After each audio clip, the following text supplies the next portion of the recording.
Oil and gas analyst Bala Zaka joins me now to discuss this. He joins us in the studio. Good to have you join us. Thank you. So when we hear, I mean, you've seen all that has been going on. A colleague of mine was telling me this morning about how she already filled her tank. Correct. But not knowing that she bought, the adulterated fuel. Correct. Just about 10 minutes to, the distance, her engine almost knocked. Correct. She was just grateful that she discovered that sound early. And so the fuel has been drained.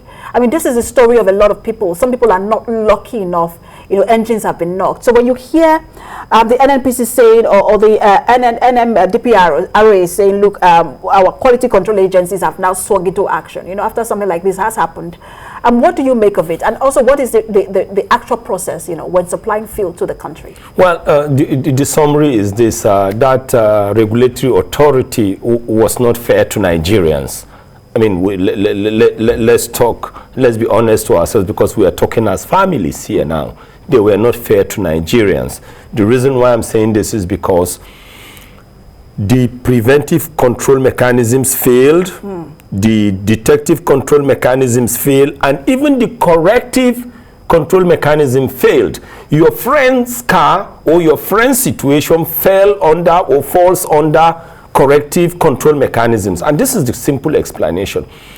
If the preventive control mechanisms were working, the vessel was supposed to even have been prevented from leaving the point of loading overseas. And what we simply mean by that is there was supposed to have been a QA/QC, a quality control and quality assurance check before the vessel will leave. But unfortunately, that didn't happen. So the vessel was able to beat the preventive mechanism. It wasn't prevented, and it got to the shores of Nigeria. When it got to Nigeria, before the discharge, it was supposed to have been detected. Because if you can't prevent the thief from coming in, at least when he got in, you were supposed to be able to detect him or her. But we couldn't detect it. That means the detective control mechanisms also fail. And it now got to the retail outlets, got served to Nigerians. And it started from Abuja about 2 weeks ago. So what we're saying is this: preventive mechanisms fail, detective, because you couldn't detect it. And it got to the point where it was distributed and went across the fabric of Nigeria. So at that point again, because detective mechanisms failed, they couldn't also correct it until Nigerians started suffering. And there was enough time to correct escaped. This. Mr. Bala Zaka, there was enough time to correct this. Exactly. This started in Abuja.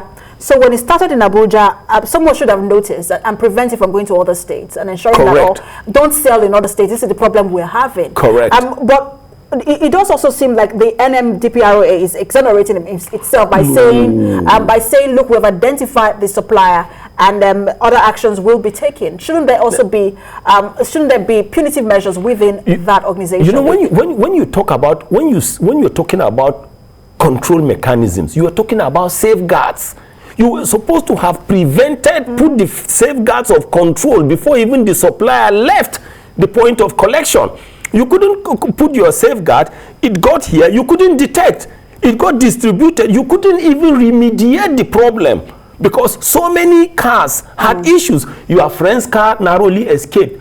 But apart from that, apart from the bickering by Nigerians, and the regulatory authority responded after more than 48 hours. The response time was poor to that extent. But apart from the internal disgrace and economic calamities that they have caused to us on the international pedestal, it is a blow or is something negative on the image of Nigeria. And the reason why I'm saying this is because as we speak today, the biggest crude oil cartel in the whole world is called OPEC. And the person superintending at OPEC is a Nigerian, Alhaji Sanusi Barkindo. He has been the person superintending in the past 8 years and superintending over all the OPEC countries that have functional and effective refineries. Even if they are not mocking him directly, how do you think he will be feeling? So to that extent, it just tells you, and we just need to be very careful. So many things have been going wrong with the oil and gas industry and of I was Nigeria, just going to go especially there. the downstream. I was going to go there because it looks like now there are reforms, through the Petroleum Industry Act, but we need refineries. People have said that over and over again. That we have better quality control here with our refineries. But talk to us what should play out from here, because this is not the first time we're importing this kind of fuel to the country. What should happen now if we're going to correct this and ensure we do not have a repeat of this? You see, for the first time, I am blaming the technocrats that were given opportunity to go and serve our political leaders and guide them right, but they end up becoming unprincipled and praise singers. The reason why we are saying this is because some of those technocrats, right from the point of Petroleum Industry Bill to Petroleum Industry Act, some of us were saying, rushing the document, calling for deregulation and other things, we're just like coming up with a smoke screen. But ask some of them, the real issues. Right from that time, after passing the Petroleum Industry Bill and it became an act, let them mention one investor that has come. Investors are not coming. Rather, international oil companies that we technically call IOCs are divesting out of the land and swamp oil and gas assets. And the only reason why they are divesting is because they are suffering from what we call business climate hostilities. Then again, when you look at it, whether people accept it or not, refining technology is elementary chemistry. It has to just do with the principle of boiling the crude oil. You have a distillation system. Then you have what we call a fractionating tower to divide the products into fractions.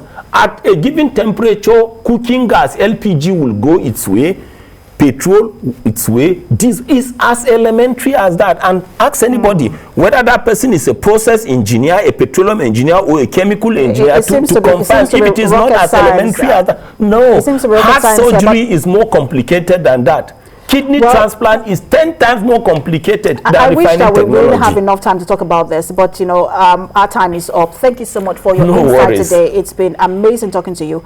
Oil and gas analyst Bala Zaka. Thank you.